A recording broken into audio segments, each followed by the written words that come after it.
Hello and welcome to Integrator Dima channel, and in this video I would like to explain my experience and some useful tips about the algorithm of front-end migrations. During my front-end engineer career, I've been migrating like Angular applications to React, different versions of React application to newer uh, versions, so also different bundlers like rollup applications to White and also React applications to Next.js. So I tried to collect some common things, and right now we can go through them. So first of all, I would like to touch what problems do we have during the migration process. So let's jump into it. The main problems are that it is a complex process, so it's really a huge task, and you can't do migration partially. It means that you can't do like part of it in this sprint and the rest of in the next one. So you need to do it all in one go. And also third problem is that we touch a lot of files mostly, and it has breaking changes, and as a result we will have a lot of code conflicts if some other people work in parallel with us. Sometimes hard to debug, so if you try to do it all at one shot and you can't understand why your application is not just running, sometimes it's hard to debug, so you should go step by step. And also it is a time consuming process, so it can take like a week or more, depends on the size of your project and technologies and so on.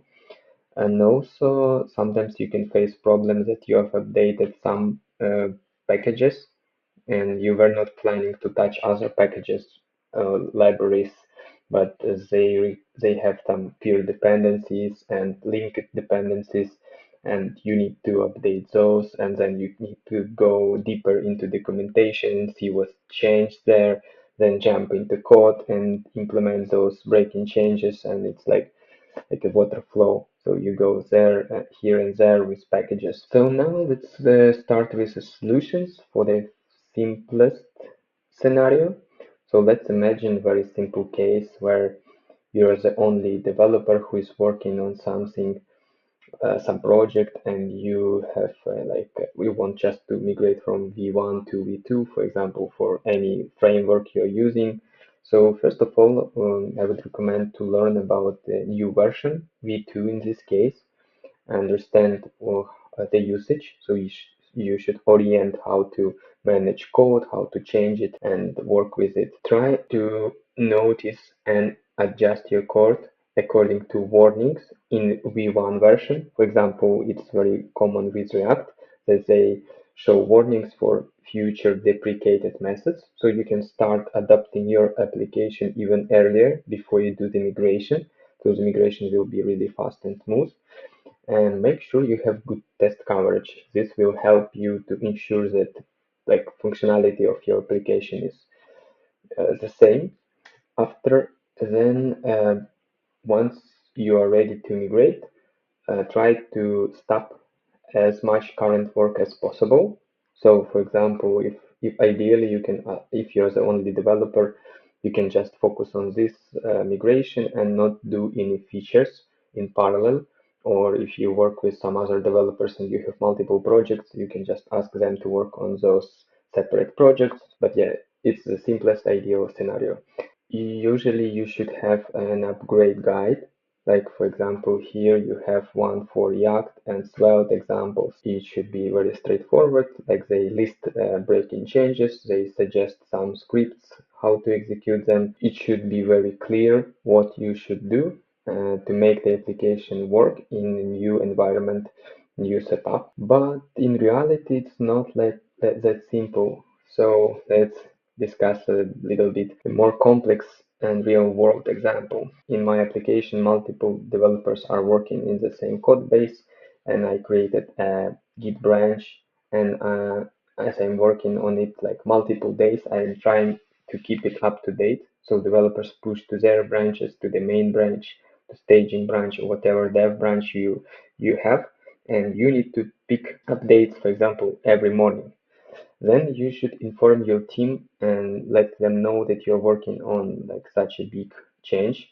So they will try to avoid like a global changes or like maybe formatting issues that cause a lot of code conflicts in the future.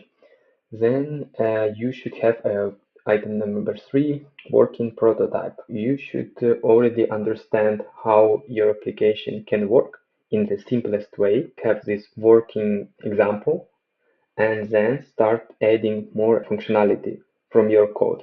So you have this boilerplate template that is working out of the box, and then starting from the entry point, usually it can be, let's say, index dot TypeScript or whatever, you start adding more and more functionality, and step by step, gradually fix issues if they appear. Some items are really complicated and you can't spend a lot of time right now because already you have a lot of information in your head.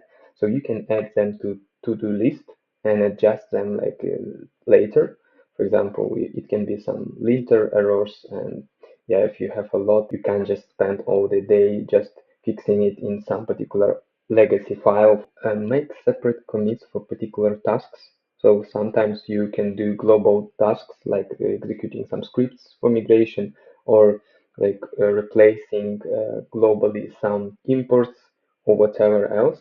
So try to split it into separate steps and add separate commits so it will be easier for you to see the history or to revert changes if you need just part of them. Don't do everything in one go. Try to document changes, update your README, so educate your team how to work with new technology, what were the breaking changes so they will avoid using the legacy way in with a new implementation and prevent errors and mistakes and misunderstanding, and take your time for testing.